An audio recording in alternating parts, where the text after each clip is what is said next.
Healthcare in Croatia is regulated by the Croatian Health Insurance Fund. Much like the rest of Europe, Croatia has a universal healthcare system with private options available. This doesn't mean that healthcare is free. We all need to pay into it to ensure we can be cared for if and when we need to be. Health insurance in Croatia is also compulsory, which means that everybody legally living here should have a regulated health insurance status. Let's look at the options, as there are more complexities to this than there needs to be, and there are actually 59 different categories of insured persons. Don't worry, I'm not going to go into all of that. I don't have all week. Let's just start with the basics.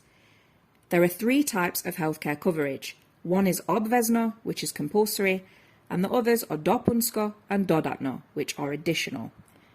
Croatia's socialised healthcare system is based on the principles of solidarity.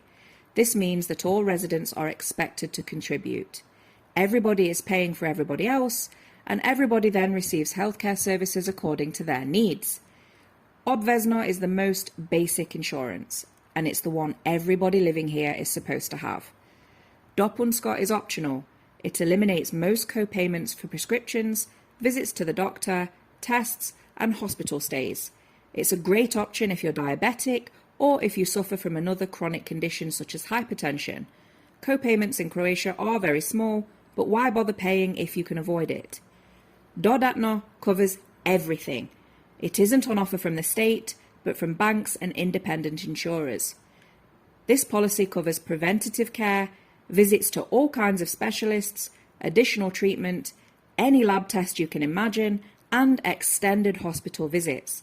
You won't need to pay anything out of pocket if this is your policy. For more bureaucracy tips, book a consultation, subscribe, or buy the book.